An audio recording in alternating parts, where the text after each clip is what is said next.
घटेंगे तो कटेंगे, जब जब घटे तब तब कटे, और जहां जहां घटे वहां वहां कटे।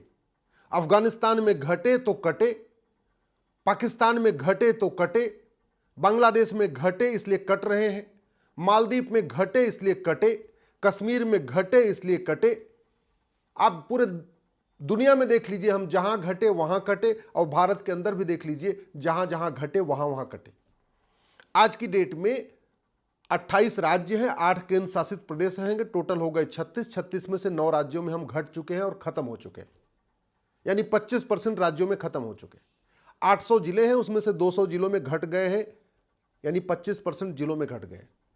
6000 तहसीलें हैं, उसमें से 1500 तहसीलों में घट गए हैं, यानी 25% तहसीलों में घट गए हैं। बॉर्डर पे कुल 300 तहसीलें हैं, 300 की 300 तहसीलों में घट गए हैं, यानी बॉर्डर की 100% तहसीलों से घट गए।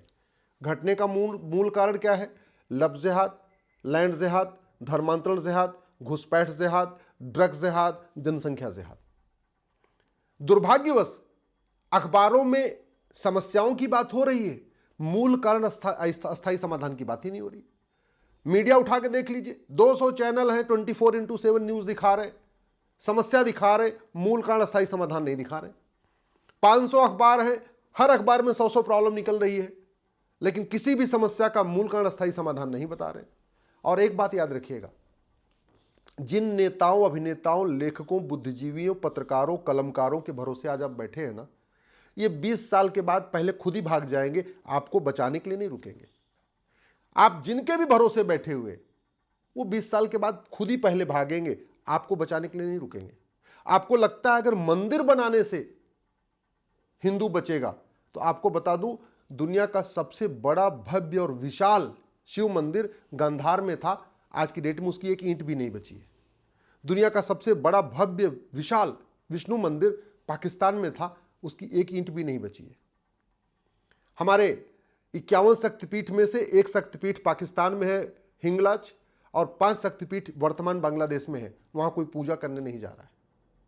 दुनिया का सबसे भव्य, विशाल जैन मंदिर मुल्तान में था, आज की डेट में वहां नमाज पढ़ी जा रही है। आप जैन साहब अगर ये सोच रहे हैं कि हम जैन मंदिर बनवा लेंगे, जैन बच जाएंगे, बहुत बड़ी गलतफहमी है। अग्रवाल साहब को लग रहा है कि हम अग्रवाल धर्मशाला बनवा के जैन हिंदुओं को बचा लेंगे, बहुत बड़ी गलतफहमी है। माहेश्वरी को लग रहा है, वैश्य समाज को लग रहा है कि नहीं तो हम भंडारा करके हिंदुओं को बचा लेंगे, कथा करा के बचा लेंगे, भागवत कथा, राम कथा से हिंदू बच जाएंगे, बहुत बड़ी गलतफहमी है। डेमोग्राफी तेजी के साथ बदल रही है, और डेमोग्राफी तभी बचेगी जब भारत के संविधान को ठीक से लागू किया जाएगा। डेमोग्राफी तभी बचेगी, हिंदुओं का जो रेशियो कम हो रहा है वो तभी होगा जब कठोर नियम कानून बनेगा।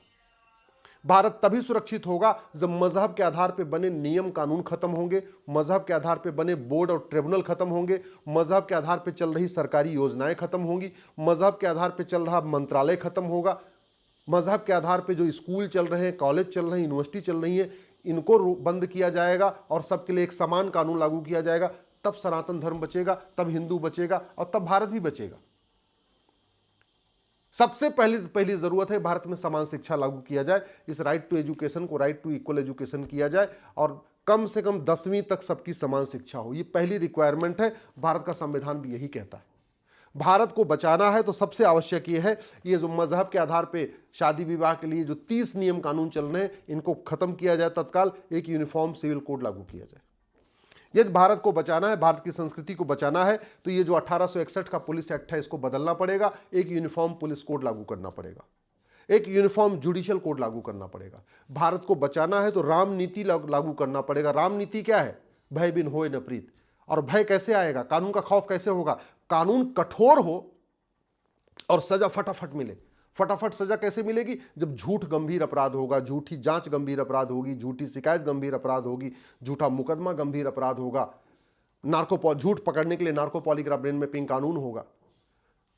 कानून का खौफ तब पैदा होगा जब झूठे डॉक्यूमेंट बनवाना गंभीर अपराध होगा। आज की डेट में घुसपैठिए 2-2 हज़ार रुपए में Aadhaar, ration card, driving licence, voter ID, birth certificate सब बनवा ले रहे हैं। क्यों बनवा रहे हैं? क्योंकि झूठा डॉक्यूमेंट बनवाना गंभीर अपराध नहीं है, और झूठा डॉक्यूमेंट बनाना भी गंभीर अपराध नहीं। सनातन धर्म तब बचेगा जब भ्रष्टाचार, काला धन खत्म होगा। याद रखिएगा, बहुत बड़ा खतरा है। जितना बड़ा खतरा जनसंख्या विस्फोट से है, उतना ही बड़ा खतरा काला धन हवाला भ्रष्टाचार से है। काला धन हवाला भ्रष्टाचार खत्म हो जाएगा, घुसपैठ बंद हो जाएगी। काला धन हवाला भ्रष्टाचार बंद हो जाएगा, विदेशी फंडिंग बंद हो जाएगी, धर्मांतरण रुक जाएगा। काला धन हवाला भ्रष्टाचार बंद हो जाएगा, जो ड्रग कारोबार चल रहा है, नशा तस्करी, ये रुक जाएगी। काला धन हवाला भ्रष्टाचार खत्म हो जाएगा। जो नशा तस्कर हैं या जिहादी हैं, जो माओवादी हैं, नक्सली हैं या मिशनरी हैं, धर्मांतरण कराने वाले या बांग्लादेशी घुसपैठिए हैं, और जो इनके मददगार हैं, इनकी जब नागरिकता खत्म होगी, इनको आजीवन कारावास फांसी होगा, इनकी 100% संपत्ति जब्त होगी, तो अपने आप शांति आ जाएगी, घुसपैठी अपने आप भाग जाएंगे, धर्मांतरण अपने आप रुक जाएगा। 10,000 हिंदुओं का धर्मांतरण प्रतिदिन हो रहा है, और ये धर्मांतरण भंडारा करने से, मंदिर बनाने से, कथा कराने से या नेताओं के भाषण से नहीं रुकेगा। ये तब रुकेगा जब धर्मांतरण कराने वाले मिशनरियों, जिहादियों और उनके मददगारों पे एनएसए लगेगा, यूएपीए लगेगा, वेजिंग वॉर लगेगा, देशद्रोह लगेगा, गैंगस्टर लगेगा। 6 करोड़ घुसपैठी आ चुके हैं। पूरी तरीके से भारत की डेमोग्राफी उन्होंने बदल रखी है। अगर इनको तत्काल नहीं निकाला गया तो 20 साल के बाद पूरे देश में आगजनी होगी। अब इनको चुन चुन के निकालना बहुत मुश्किल है। एनआरसी के जरिए इनको ढूंढ पाना 6 करोड़ को बहुत मुश्किल है। तरीका यही है, आप केवल 500,000 घुसपैठियों को पकड़िए, उनका narco polygraph brain mapping test करिए और उनसे पूछिए उनकी मदद किसने किसने किया। जिसने घुसपैठियों का आधार बनवाया, जिसने घुसपैठियों का राशन कार्ड बनवाया, जिसने घुसपैठियों को वोटर आईडी बनवाया, जिसने घुसपैठियों का बर्थ सर्टिफिकेट बनवाया, उन सबको भी पकड़िए।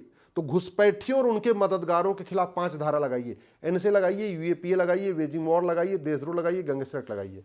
घुसपैठियों और उनके मददगारों की 100% संपत्ति जब्त करिए, नागरिकता खत्म करिए, साल भर के अंदर आजीवन कारावास दे दीजिए। मैं गारंटी के साथ कहता हूं, घुसपैठी अपने आप भाग जाएंगे, एनआरसी की जरूरत ही नहीं पड़ेगी।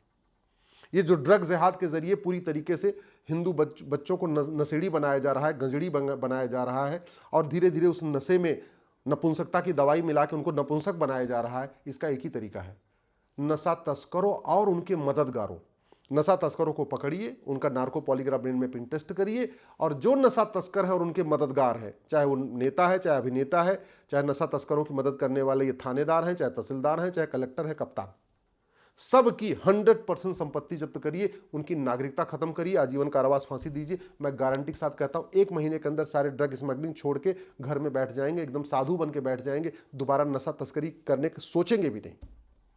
कानून में इतनी पावर होती, इतना खौफ होता है। सिंगापुर में किसी की हिम्मत नहीं पड़ती ड्रग स्मगलिंग करने के लिए। भारत को बचाना है, भारत की संस्कृति को बचाना है, गुलामी की कर व्यवस्था बदलनी पड़ेगी। वर्तमान कर व्यवस्था पूरी तरीके से सनातन विरोधी है, पूरी तरीके से भारत विरोधी है। सारा का सारा रोजगार शिफ्ट होता जा रहा है, सारा व्यापार शिफ्ट होता जा रहा है। मैं डिटेल में कई बार बता चुका हूं, मेरे ट्विटर, फेसबुक, इंस्टाग्राम पे वो वीडियो पड़ा है, आप देख लीजिएगा। इसलिए मैं आज हर विषय को डिटेल में नहीं बता रहा हूं, मैं तो आपको शॉर्ट में बता रहा हूं। तो ये वर्तमान कर व्यवस्था बदलना पड़ेगा, 1 नेशन 1 टैक्स लागू करना पड़ेगा। वर्तमान व्यापार व्यवस्था को आप बदलना पड़ेगा। हुक्का बार, बियर बार, डांस बार, सट्टा बार का जो लाइसेंस दे रहे हैं ना, ये व्यापार नहीं, ये व्याभिचार है। तो व्याभिचार का अड्डा व्याभिचार का लाइसेंस देके हम भारत की संस्कृति को नहीं बचा सकते। कम से कम हमें इसका ध्यान रखना पड़ेगा। इसी तरीके से एक यूनिफॉर्म बैंकिंग कोड करना पड़ेगा। बहुत बड़ी मात्रा में विदेशों से फंडिंग आ रही है, और वो केवल नक्सलियों, माओवादियों, जिहादियों और उनकी मदद करने के लिए फंडिंग आ रही है। उसका एक ही तरीका है, एक यूनिफॉर्म बैंकिंग कोड लागू किया जाए, यूनिफॉर्म पॉपुलेशन कोड लागू किया जाए। भारत में इस समय 90,000 बच्चे पैदा हो रहे हैं, जिसमें हिंदू मात्र 45,000 पर डे पैदा हो रहे हैं। यानी पर डे 90,000 बच्चे में से हिंदू 45,000 बच्चे पैदा हो रहे हैं। तो आज की डेट में जो बच्चे पैदा हो रहे हैं, उनमें जो रेशियो है 50-50 है, 80-20 नहीं है। इसका मतलब 20 साल के बाद जब ये बच्चे बड़े होंगे तो स्कूल में, कॉलेज में जो रेशियो होगा 50-50 का होगा। अच्छा नहीं है। क्यों नहीं अच्छा है? क्योंकि विदेशी पंथ मानने वाले वसुधैव कुटुंबकम को नहीं मानते। जो बच्चा विदेशी पंथ को मानता है वो सनातन धर्म को नहीं मानता। जो विदेशी पंथ को मानता है वो नारी तू नारायणी नहीं मानता, वो समता समानता नहीं मानता। जो विदेशी पंथ मानता है equality, justice, liberty, fraternity, unity, national integration नहीं मानता।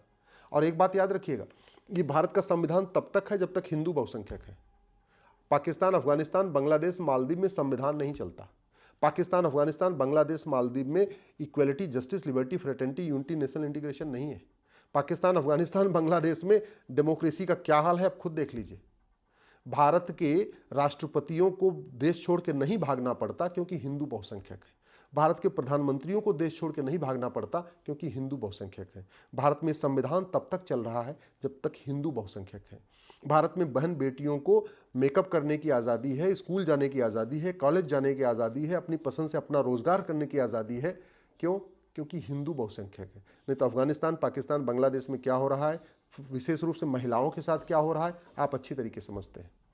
तो आपके पास दो रास्ते हैं, या तो दल गुलामी छोड़ दीजिए, पार्टियों की गुलामी छोड़ दीजिए, सच बात को बोलना शुरू करिए, सच बात को लिखना शुरू करिए, सच बात को बार बार उठाइए, अपने सांसद विधायक से मिलिए, उनको खतरे बताइए, समाधान बताइए।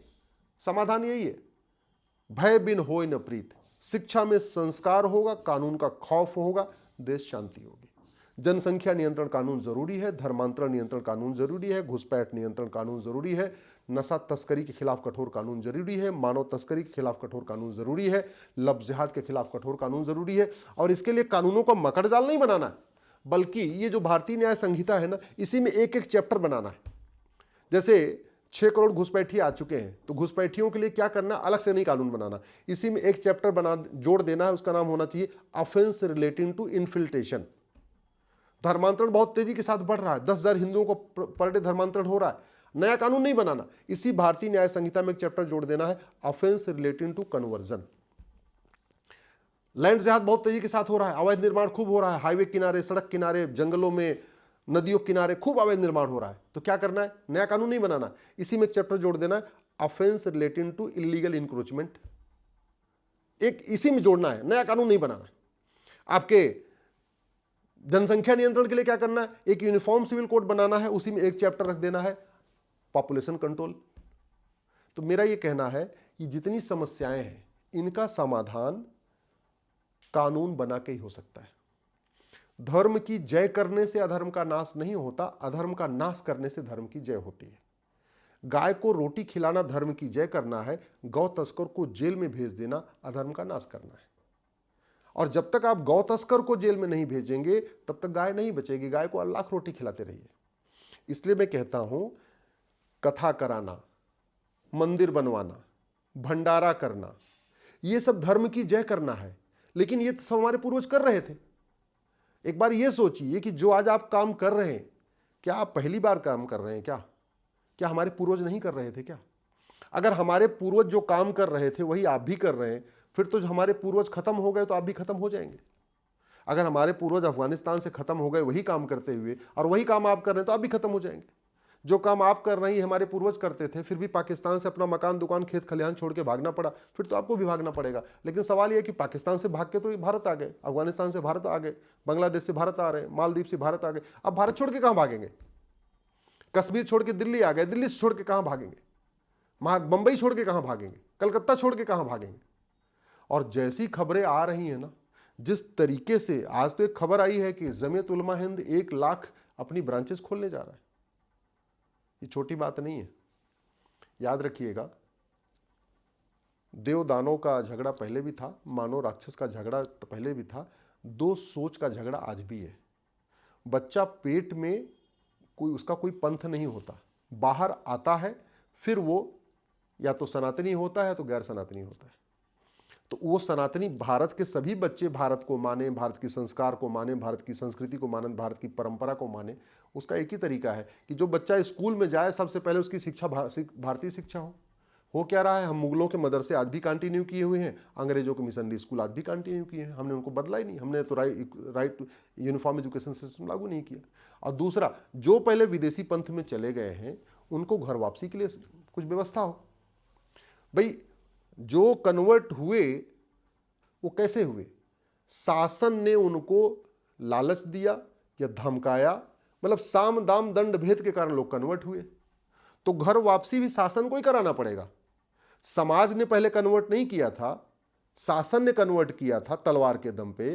तो आज भी आपको घर वापसी कराने के लिए सरकार को कोई योजना लागू नहीं चाहिए, चाहे वो मुफ्त मकान की योजना हो, मुफ्त इलाज की योजना हो, मुफ्त पढ़ाई की योजना हो, और भी दुनिया भर की मुफ्त योजनाएं चल रही हैं ना। तो ये मुफ्त योजना उनको मिलनी चाहिए जो वापस घर वापसी कर रहे हैं, सबको नहीं मिलनी चाहिए।